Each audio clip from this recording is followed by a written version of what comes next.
Hello everyone, civil step Himachal के YouTube channel पे आप सभी का बहुत बहुत स्वागत है। तो जैसे कि आप सभी जानते हैं कि रात को 9 बजे हमने सी सेट के एमसीक्यूज की सीरीज शुरू करी है, जिसमें आपको वीक के 6 डेज ऑल्टरनेट बेसिस पे मैथ, इंग्लिश और रीजनिंग की क्लासेस हम देते हैं। तो उसी सीरीज में आज की क्लास में हम क्वांटिटेटिव एप्टीट्यूड के सिंपल इंटरेस्ट चैप्टर के एमसीक्यूज जो है वो मैं आपके साथ डिस्कस करने वाला हूँ। तो वीडियो को आपने लास्ट तक देखना है। मेरी कोशिश यही रहती है कि उस पर्टिकुलर टॉपिक के हर एक टाइप को हम इजीली कवर कर ले थ्रू एमसीक्यूज। तो बहुत अच्छे क्वेश्चंस रहने वाले हैं आपके एग्जाम के पॉइंट ऑफ व्यू से अगर देखा जाए तो वीडियो के लास्ट तक आपने देखना है और कोशिश करनी है कि वीडियो के साथ साथ आप भी इन आंसर को सोल्व करें। ठीक है जी, तो सोल्व भी करना है और विद टाइम भी सोल्व करना है, ये भी हमारा टारगेट रहेगा। तो लास्ट क्लास में हमने एक एक्सरसाइज शुरू करी थी कि हम थोड़ा बेसिक भी पढ़ेंगे क्वेश्चंस करने से पहले, तो वही चीज मैं यहाँ पे कंटिन्यू कर रहा हूं। तो पहले सिंपल इंटरेस्ट का थोड़ा सा बेसिक पढ़ेंगे कि क्या होता है सिंपल इंटरेस्ट और इसकी क्या इंपॉर्टेंस है आपके हमारे एग्जाम के लिए, ठीक है ना। क्योंकि एक और चैप्टर रहेगा बेटा, जैसे सिंपल इंटरेस्ट है वैसे एक और चैप्टर रहेगा कंपाउंड इंटरेस्ट। तो नेक्स्ट जो हमारी क्लास होगी वो कंपाउंड इंटरेस्ट के ऊपर ही है और उसमें भी काफी ऐसे कॉन्सेप्ट होंगे जो सिंपल इंटरेस्ट के ही यूज होने वाले हैं। तो ध्यान से समझना है, पहले टर्म्स देख लेनी है अच्छे से आपने। अगर मैं टर्म्स की बात करूं तो इसमें सबसे पहली टर्म आती है बेटा प्रिंसिपल। और प्रिंसिपल क्या होता है बेसिकली? मूल्यधन। अगर मैं हिंदी में बात करूं तो मूल्यधन को बोलते थे प्रिंसिपल, ठीक है। एग्जामिनर इसको ज्यादातर सम बोलता है। अगर अकेला कहीं पे सम लिखा हुआ है तो इसका मीनिंग क्या होता है कि वो क्या है? प्रिंसिपल है, ठीक है। सम कह लो या फिर हम कह सकते हैं सम डिपॉजिट, सम डिपॉजिट, ठीक है ना। या फिर कुछ भी डिपॉजिट, जो पैसे हम बैंक में डिपॉजिट करते हैं उसको बोला जाता है प्रिंसिपल बेसिकली, ठीक है ना। सेकंड नंबर पे हमारे पास आता है बेटा आर परसेंट। अभी आर परसेंट सबसे इंपॉर्टेंट टर्म है पूरे सिंपल इंटरेस्ट और कंपाउंड इंटरेस्ट में, क्योंकि इसी के आगे पीछे ही पूरा हमारा जो टॉपिक है वो चलेगा। तो आर परसेंट क्या होता है बेटा? Rate of interest per annum. Rate of interest per annum. अब इसका मीनिंग क्या होता है? देखो, पर एनम का मतलब क्या होता है? पर ईयर, है ना। एनम मतलब ईयर, कि एक साल का इंटरेस्ट, इंटरेस्ट है यहाँ पे। और रेट का मतलब क्या होता है? परसेंटेज, मतलब percentage of interest per annum. इसको हम क्या बोलते हैं?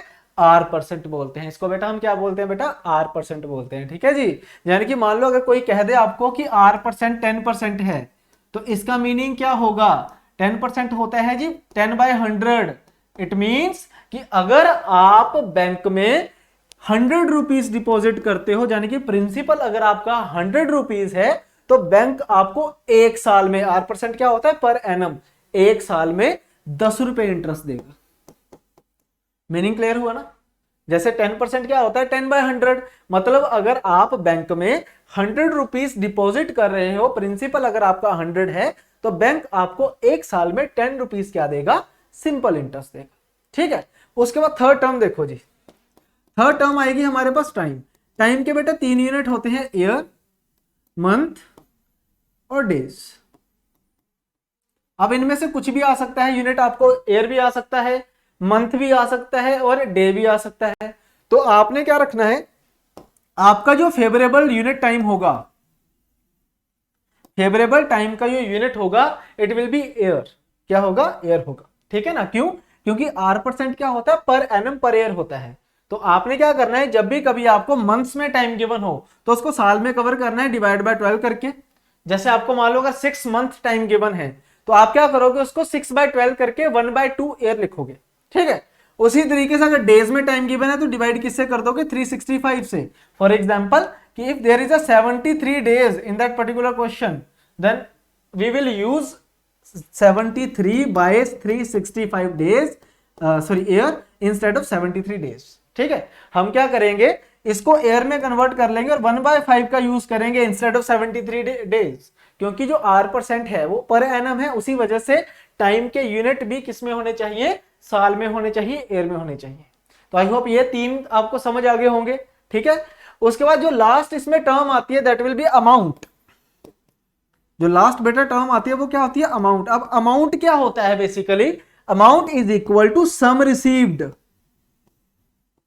सम रिसीव्ड। अब देखो बेटा, आपने बैंक में पैसे भी जमा करवा दिए, प्रिंसिपल, बैंक ने आपको कुछ रेट ऑफ इंटरेस्ट भी दे दिया, मतलब इंटरेस्ट भी दे दिया which is equal to R%। आपने कुछ टाइम के लिए पैसे भी जमा करवाए होंगे, तो जब आपने पैसे जमा करवाए हैं तो आपका क्या होगा कि कुछ टाइम के बाद आपने वो पैसे निकलवाने भी तो है ना विद इंटरेस्ट। तो जो पैसे आप वापस निकलवाते हो, जो मनी आप रिसीव करते हो, उसको बोला जाता है अमाउंट। उसको हम क्या बोलते हैं जी? अमाउंट बोलते हैं। और अमाउंट क्या होता है? It is a combination of sum deposit, I mean principal and interest. और ये इंटरेस्ट सिंपल इंटरेस्ट के केस में सिंपल इंटरेस्ट, कंपाउंड इंटरेस्ट के केस में कंपाउंड इंटरेस्ट होगा। तो इसलिए मैंने अकेला इंटरेस्ट लिखा है, ठीक है, ताकि नेक्स्ट क्लास के लिए भी हमें इसमें से हेल्प मिले।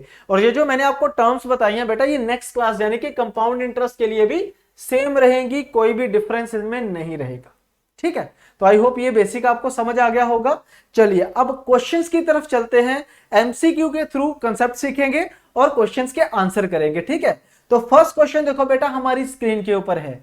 तो क्या लिखा हुआ है कि mister Sharma takes a loan of 35,000 rupees and repays an amount of 41,000 at the end of 2 years, ठीक है। What is the rate of simple interest at which he repays the loan, ठीक है।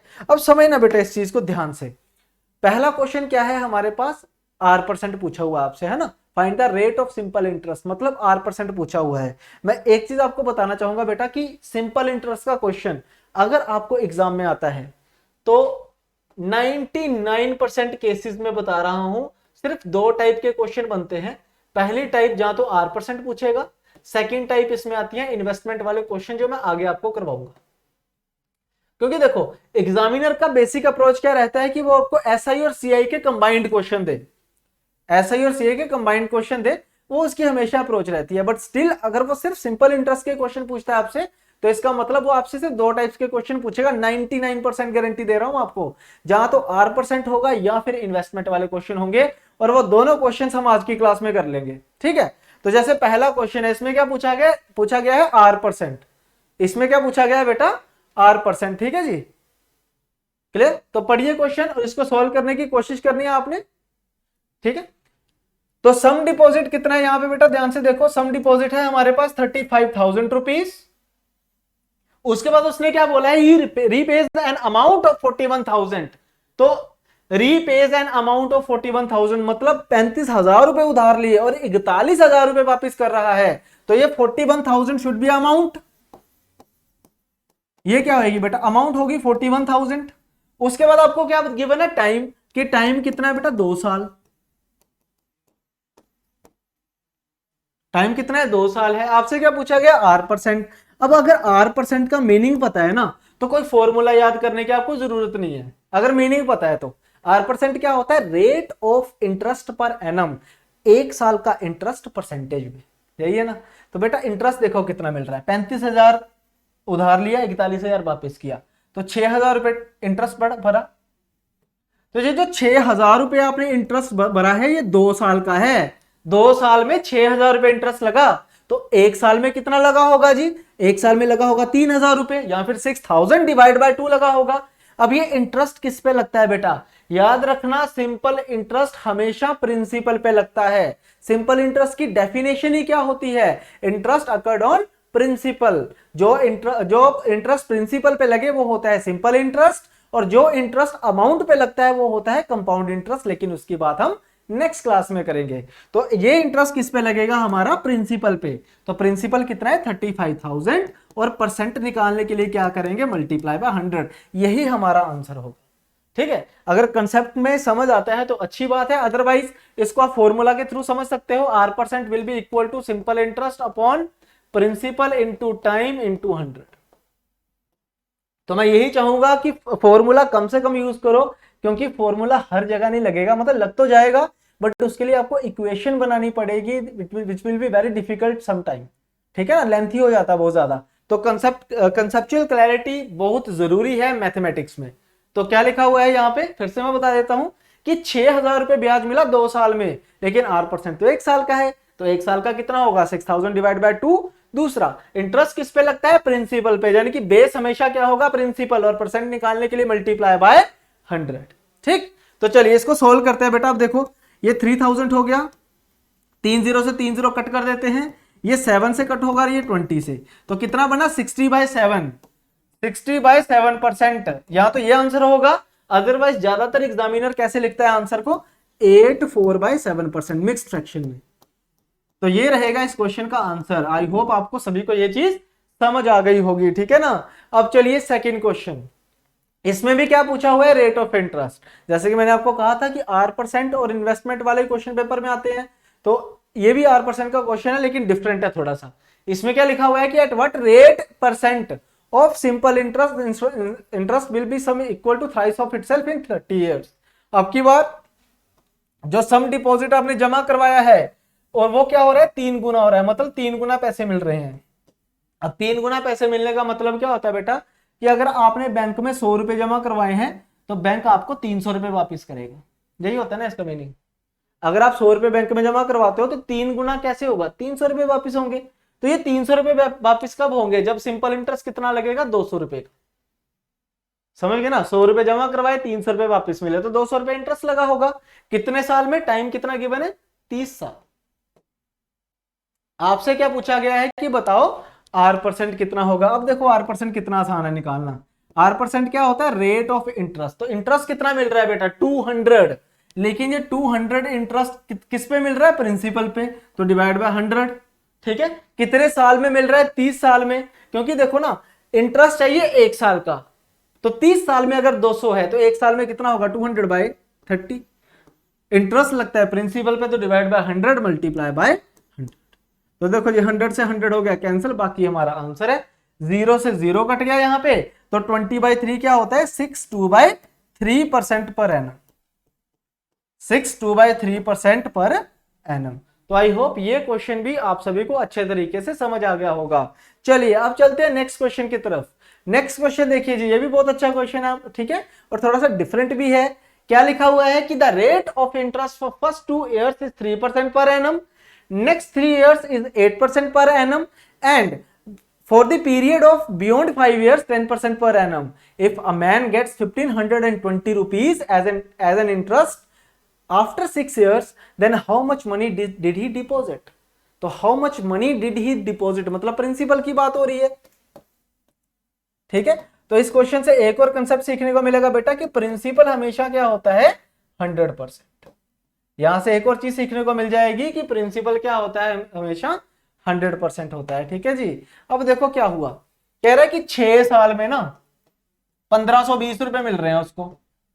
और इंटरेस्ट कैसे मिलता है कि पहले 2 साल में कुछ अलग मिला होगा 3% के हिसाब से, अगले 3 साल में कुछ अलग मिला 8% के हिसाब से, ठीक है, अगले फिर 1 साल में अलग मिला होगा 10% के हिसाब से। यही कह रहे हैं ना क्वेश्चन कि पहले 2 साल 3% पर एनम, अगले 3 साल 8% पर एनम, फिर 5 साल के बाद 10% पर एनम के हिसाब से काम चल रहा है, और 6 साल में 1520 रुपए मिलते हैं। ठीक है, तो अब देखो परसेंटेज में कितना इंटरेस्ट मिला। देखो पहले 2 साल में इंटरेस्ट मिल रहा है 3% पर एनम के अकॉर्डिंग, तो 1 साल में बेटा अगर 3% है तो 2 साल में कितना होगा, 6%। अगले 3 साल में 8% है, तो 1 साल में अगर 8% है तो 3 ईयर में कितना होगा, 24%। उसके बाद अगले 1 साल में 10% के हिसाब से मिल रहा है तो कितना हो जाएगा, 10%। अब ये कितना आ गया बेटा, 40% के बराबर, जो कि किसके बराबर है जी, 1520 रुपए के। तो अगर 40% हिस्सा 1520 रुपए के बराबर है तो 1% किसके बराबर होगा, 1520/40। ठीक है, और अगर आपसे प्रिंसिपल पूछा हुआ है यानी कि 100% पूछा है, तो 100% निकालने के लिए इंटू क्या करेंगे, हम 100 कर देंगे। इंटू क्या कर देंगे, 100। तो 0 से 0 cancel, it will be 3800 answer. Answer क्या रहेगा, 3800। ये इस सवाल का क्या होगा बेटा, जवाब हो जाएगा। तो आई होप आप सभी को ये वाला कंसेप्ट भी अच्छे तरीके से समझ आ गया होगा। क्लियर। चलिए अब नेक्स्ट चलते हैं जी नेक्स्ट क्वेश्चन के ऊपर, क्वेश्चन नंबर 4। बहुत अच्छा क्वेश्चन है बच्चे, ये भी, इसको भी देखो। देखो अगर आपको खुद से अपने आप को भी थोड़ा सा एक्सेस करना है तो आप वीडियो को अभी पॉज करिए और इस क्वेश्चन को सॉल्व करिए। ठीक है, कभी भी जब भी आप वीडियो देखते हो ये वाली, तो आपका ड्यूटी क्या होना चाहिए कि जब भी नया क्वेश्चन आता है पहले वीडियो को पॉज करो और फिर इसका सोल्यूशन निकालो, जो भी आपका आंसर है वो देखो, फिर मेरा सोल्यूशन देख के आंसर मैच कर लो। सिंपल सी बात है ना। तो इसी एक्सरसाइज को आपने लेके चलना है।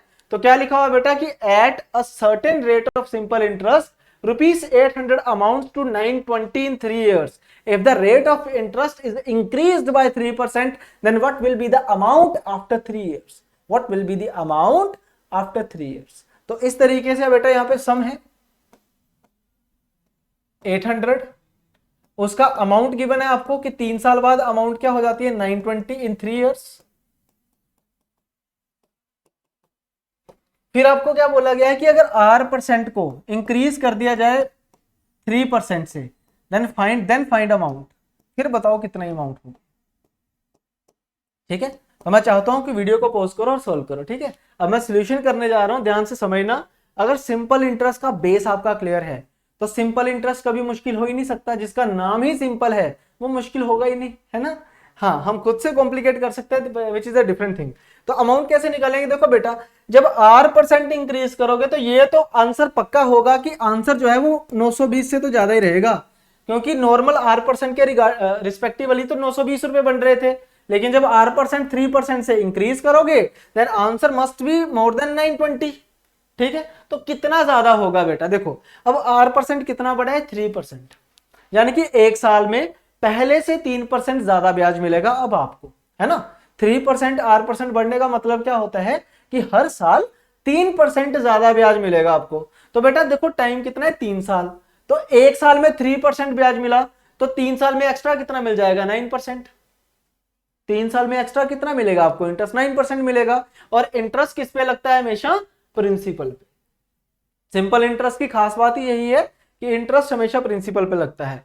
तो 800 का अगर मैं 9% देखता हूं तो वो कितना बनता है 72 रुपीज. करके देखो जरा, 9/100 इंटू 800, तो परसेंटेज से 2 0 कैंसिल, 8 इंटू 9 72.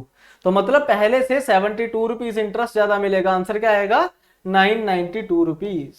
ठीक है, अब हो सकता है कि काफी स्टूडेंट्स ने पहले R% निकाला हो यहाँ पे, है ना, 5% आया होगा मे बी, तो फिर उसमें 3% ऐड करके 8% करके सॉल्व किया हो क्वेश्चन, तो आंसर उससे भी यही आएगा. बट क्या है कि थोड़ा सा स्मार्ट वर्क करना है. सिंपल इंटरेस्ट में बेस हमेशा सेम रहता है, इंटरेस्ट हमेशा प्रिंसिपल पे लगता है. तो इसीलिए इस तरीके से भी हम इन क्वेश्चंस को कर सकते हैं. टाइम सेव करना है मैक्सिमम, ताकि आप मैक्सिमम अटेम्प्ट कर सको और आप सिक्योर हो सको कि हाँ सी सेट हमारा क्लियर है.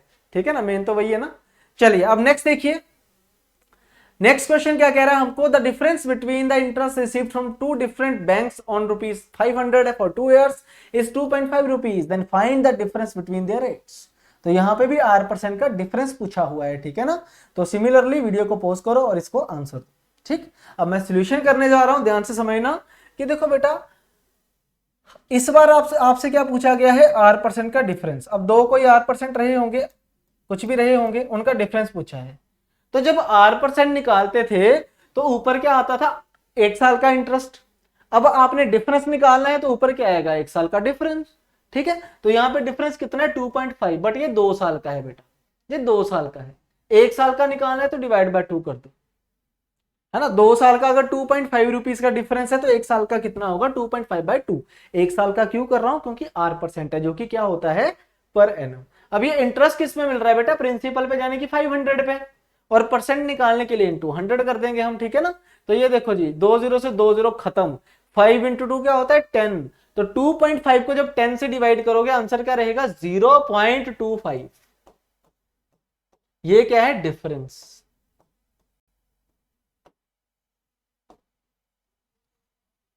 ये क्या है हमारे पास? डिफरेंस है.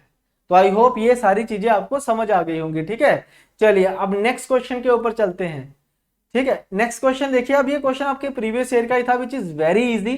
तो पहले मैंने छोड़ दिया था कि नहीं करवाता नहीं, लेकिन बाद में मैंने सोचा कि नहीं, प्रीवियस ईयर का थोड़ा सा रिफ्लेक्शन भी होना चाहिए. बट ये बहुत इजी क्वेश्चन है.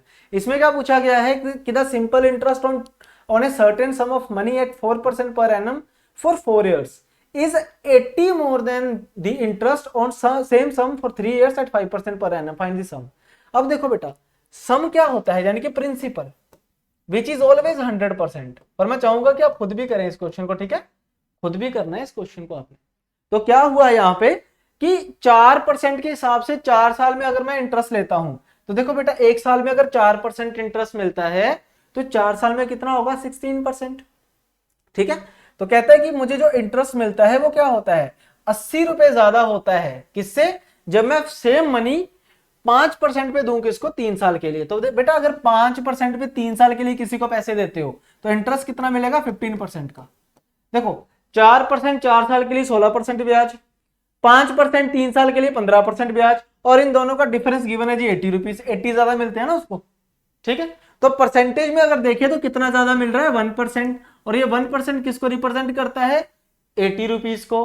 तो यहां पे अगर मुझे 100% की वैल्यू देखनी है तो 100% कितना आ जाएगा हमारे पास, 8000 रुपीज। 100% कितना आ जाएगा हमारे पास, 8000 रुपीज। तो आई होप ये वाला क्वेश्चन भी आप सभी को समझ आ गया होगा, ठीक है। चलिए अब चलते हैं नेक्स्ट क्वेश्चन पे, और ये वही टाइप है जिसका बारे में मैं जिक्र कर रहा था, यानी कि investment based questions. Investment based question, इसमें भी 2 तरह के क्वेश्चन आते हैं और मैं दोनों तरह के क्वेश्चन आपको करवाऊंगा, ठीक है। 2 तरह के क्वेश्चन होते हैं, दोनों तरह के हम इसी क्लास में करेंगे, अभी करेंगे, ठीक। तो क्या लिखा हुआ है, पहला क्वेश्चन ध्यान से पढ़ना कि a man invest 42,000 in 3 different schemes for 4 years, 5 years and 6 years respectively at 15%, 10% and 5% simple interest. At the completion of each scheme, he gets same interest. देखो बेटा क्या लिखा हुआ है, यही लाइन है सबसे अच्छी जो पढ़ने लायक है। He gets the same interest. कभी सेम इंटरेस्ट लिखा होगा, कभी सेम अमाउंट लिखा होगा, तो ये 2 टाइप्स बन जाती हैं, ठीक है, क्वेश्चंस की। तो आपसे पूछा गया है the find the sum invested in second scheme, find the sum invested in second scheme.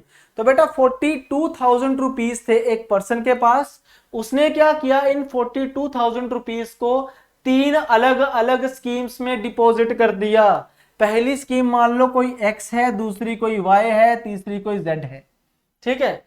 पहली स्कीम पे पैसे जमा हुए हैं 4 साल के लिए, दूसरी पे 5 साल के लिए, तीसरी पे 6 साल के लिए, ठीक है। ये टाइम आ गया। और स्कीम्स पे इंटरेस्ट कितना मिलता है, पहली स्कीम इंटरेस्ट देती है 15% पर एनम, दूसरी स्कीम इंटरेस्ट देती है 10% पर एनम, तीसरी स्कीम इंटरेस्ट देती है हमारे पास 5% पर एनम, ठीक है।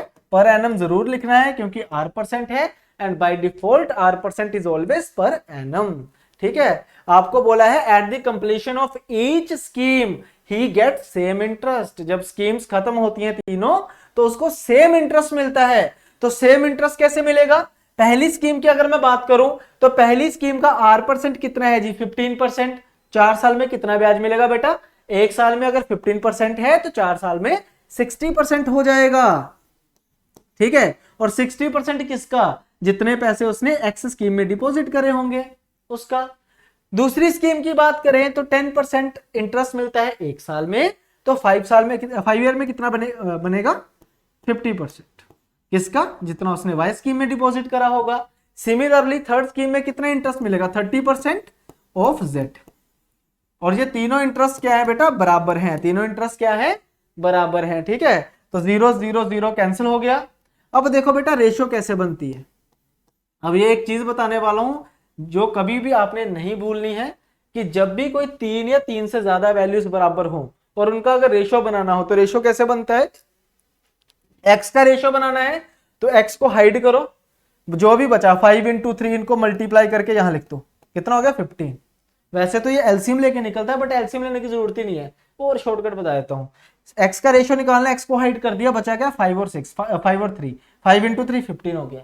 y का रेशियो बनाना है तो y को हाइड कर दो, बचा क्या 6 × 3, कितना हो गया 18, ठीक है। z का रेशियो बनाना है, z को हाइड कर दो, बचा क्या 6 × 5 यानी कि 30, ठीक है जी। तो यहाँ पे रेशियो क्या निकल के आएगी, यहाँ पे लिख रहा हूं रेशियो में, बाकी यहाँ पे x ratio y ratio z कितना बन के आएगा हमारे पास, अगर आप देख रहे हो तो 3 से कैंसिल हो रहा है ना, तो 5:6:10, 3 से कैंसिल हो रहा था, 5:6:10, मतलब ये जो 42,000 रुपीज हैं ये इन रेशियोज में डिवाइड हुए होंगे, इस पर्टिकुलर रेशियो में डिवाइड हुए होंगे। तो टोटल देखो रेशियो का 21 है, वैल्यू में कितना है 42,000, तो इनटू कब आएगा जी 2000 करके। आपसे पूछा गया है सेकंड स्कीम में कितने पैसे लगे हैं, तो आंसर आएगा 12,000। समझ गए ना बात को। अब ऐसा लग रहा होगा बहुत लेंथी है, इसको तो करने में 3-4 मिनट लग गए, तो ऐसा नहीं है बेटा, करने में तो 30 सेकंड ही लगेंगे, समझाने में लगे हैं 3-4 मिनट। यहां तक तो सिर्फ क्वेश्चन है, ये आपने लिखना थोड़ी है, आपने सीधा यहां से सोल्यूशन आपने यहां से शुरू करना है इन फ्यूचर कि पहली स्कीम कितना इंटरेस्ट देती है जी 4 साल, 15% के हिसाब से 60%, दूसरी कितना होगा 50, तीसरी होगी 30। ठीक है, 0 0 काट दिया। एक्स वाई जेड कैसे निकलेगा, हाइड एंड सीक करके। एक्स की वैल्यू निकालनी है, एक्स को हाइड करो, बाकियों को मल्टीप्लाई।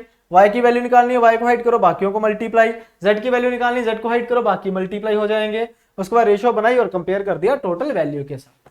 ठीक है, तो सेम इंटरेस्ट था इसलिए इंटरेस्ट को मैंने इक्वल कर दिया। ऐसे ही देखो क्या हो सकता है, सेम अमाउंट भी हो सकता है। तो इस क्वेश्चन का जो हिंट है वो ये है कि amount is equal to principal plus interest. ठीक है, और आपने कमेंट सेक्शन में इसका आंसर करना है, कमेंट सेक्शन में इसका आंसर करना। और ये मान के चलो मोस्ट इंपॉर्टेंट क्वेश्चन है ये। ठीक है, पूरे सिंपल इंटरेस्ट में या तो R% पूछेगा या फिर इसमें या इसमें से कोई एक क्वेश्चन, यही इंपॉर्टेंट है। ठीक है, तो कमेंट सेक्शन में आपने आंसर देना, और अगर नहीं निकले तो बोल देना कमेंट्स में ही कि इसको सोल्व करवा दो, नेक्स्ट क्लास में ये क्वेश्चन मैं सोल्व भी करवा दूंगा। ठीक है, चलिए अब नेक्स्ट क्वेश्चन देखो जी। नेक्स्ट क्वेश्चन देखो बेटा, आपकी स्क्रीन के ऊपर है, सॉरी ये रहा। तो क्या लिखा हुआ है कि Ramesh borers ₹7,000 from bank at simple interest. After 3 years he paid 3,000 to the bank and the end of 5 year the date of borrowing he paid 5,450 to the bank to settle the account, find the rate of interest। तो वो काफी अच्छा question है बेटा ये भी। क्या हुआ कि रमेश ने 7,000 रुपए उधार लिए। ठीक है, और क्या हुआ 3 साल बाद 3,000 वापिस भी कर दिए। ठीक है, तो ये इसका क्रेडिट आ गया, ये इसका डेबिट आ गया। ठीक है, जो उसने वापिस किया, पहले 3,000 वापिस किए हैं और फिर लास्ट में कितना वापिस किया है 5,450, यानी कि कुल मिला के उसने 8,450 रुपीज जो है वो वापिस कर दिए हैं। 8,450 रुपीज टोटल उसने वापिस कर दिए हैं। तो यहाँ पे उसको इंटरेस्ट कितना मिला ये तो हमें दिख ही रहा है सामने कि जो उसको सिंपल इंटरेस्ट लगा होगा बेटा वो कितना लगा होगा 1450। ठीक है, आपसे पूछा गया रेट ऑफ इंटरेस्ट, तो कैसे बनाना है रेट ऑफ इंटरेस्ट समझना। पहले अगर मैं 3 साल की बात करूं तो पहले 3 साल तक उसने 7,000 रुपए पे इंटरेस्ट लग रहा था, मतलब पहले साल भी 7,000 रुपए इंटरेस्ट लगा होगा, दूसरे साल भी 7। देखो ये 5 साल ऐसे है ना, 1 2 3 4 और 5। तो पहले साल किस पे इंटरेस्ट लगा 7,000 पे, दूसरे साल इंटरेस्ट लगा 7,000 पे, तीसरे साल इंटरेस्ट लगता है 7,000 पे। ठीक है, फिर उसने 3,000 वापिस कर दिए, तो अब चौथे साल किस पे इंटरेस्ट लगेगा 4,000 पे, फिर किस पे इंटरेस्ट लगेगा 4,000 रुपए, क्योंकि 3,000 तो उसने वापिस कर दिए ना। ठीक है, तो इंटरेस्ट किस पे लग रहा है, बेसिकली इंटरेस्ट लग रहा है इस अमाउंट पे। तो इसका अगर मैं टोटल करता हूं तो 7 14 21 25 29 कितना हो गया 29,000। तो ये जो 1,450 रुपए आपको इंटरेस्ट मिला है, ये इंटरेस्ट मिला है 29,000 पे। ठीक है जी, तो हर साल का इंडिविजुअल निकाल लिया मैंने। तो यहाँ पे अगर R% निकालना है तो R% क्या रहेगा कि 1,450 रुपए इंटरेस्ट लगा 29,000 रुपए पे, और परसेंट निकालने के लिए इंटू 100। 0 से 0 कैंसिल, 2 0 से 2 0 कैंसिल, तो 5। अब नीचे टाइम को लिखने की जरूरत नहीं है क्योंकि टाइम मैंने अलग अलग कर दिए सारे, मैंने सबको ऐड कर दिया। ठीक है, टाइम्स को मैंने अलग अलग ऐड करा है, तो नीचे डिवाइड टाइम करने की जरूरत नहीं है। तो आंसर क्या आएगा 5% पर एनम। क्लियर, चलिए अब नेक्स्ट क्वेश्चन देखो जी, क्वेश्चन नंबर 10 आपकी स्क्रीन के ऊपर, and last question for today. Okay, तो इसमें क्या है कि what is the simple interest on the sum of 700 if rate of interest for first 3 years is 8%। पहले 3 साल के लिए 8% है और अगले 2 साल के लिए कितना है 7.5%। तो 700 रुपए पे बताओ कितना इंटरेस्ट लगेगा। तो बेटा इंटरेस्ट कैसे निकलता है बेसिकली समझना इसको। पहले 3 साल अगर 8% के हिसाब से अगर इंटरेस्ट लग रहा है तो टोटल किस पे लगेगा 24%। भाई एक साल में अगर 8% इंटरेस्ट मिला तो पहले 3 साल में कितना इंटरेस्ट मिलेगा 24%। उसी तरीके से अगर मान लो 7.5% के हिसाब से आपको इंटरेस्ट मिल रहा है तो 2 साल में कितना इंटरेस्ट हो जाएगा 15%। ठीक है, तो कितना हो गया बेटा यहाँ पे 39%। अब 39% किसका 700 का, क्योंकि ब्याज तो किस पे लगता है प्रिंसिपल पे। ठीक है, तो परसेंट से 2 0 कैंसिल हो जाएंगे, बाकी 39 इंटू 7 तो हम कर ही लेंगे। ठीक है ना, 273 बनेगा आई थिंक, करके देख लेते हैं। 7 इंटू 9 क्या होता है 63, 6 कैरी 7 या 21 से 27, बिल्कुल सही जी। 273 रुपीज इसका क्या रहेगा आंसर है। क्लियर जी, तो आई होप आपको सिंपल इंटरेस्ट अच्छे से समझ आ गया होगा। बेसिक भी मैंने बता दिया और ऑलमोस्ट सारी टाइप्स भी मैंने इसमें कवर कर दी हैं। ठीक है, स्टिल अगर आपको कोई भी डाउट रहता है तो कमेंट सेक्शन आपके लिए है, कमेंट करिए। ठीक है, और अगर समझ आ चुका है तो वीडियो को लाइक करना ना भूले, अपने दोस्तों के साथ शेयर भी करें, ठीक है। और अगर आप बिल्कुल भी आपको अगर कोई डाउट है कि सीसेट हमारा अच्छा नहीं है या हमें पढ़ने की जरूरत है और बेसिक पढ़ने की जरूरत है, तो उसके लिए हमारा सीसेट का कोर्स भी है, जिसका लिंक जो है वो आपको डिस्क्रिप्शन में गिवन है, तो आप उस पर क्लिक करके अवेल कर सकते हैं हमारा सीसेट का फुल कोर्स, जिसमें टोटल 80 लेक्चर्स होंगे मैथ, रीजनिंग और इंग्लिश के, जिसमें पूरे कंसेप्ट आपके करवाए गए हैं, प्लस प्रैक्टिस क्वेश्चंस भी उसमें आपके इंक्लूडेड रहेंगे, ठीक है। बाकी अब मिलते हैं जी नेक्स्ट क्लास में, तब तक के लिए थैंक यू वेरी मच।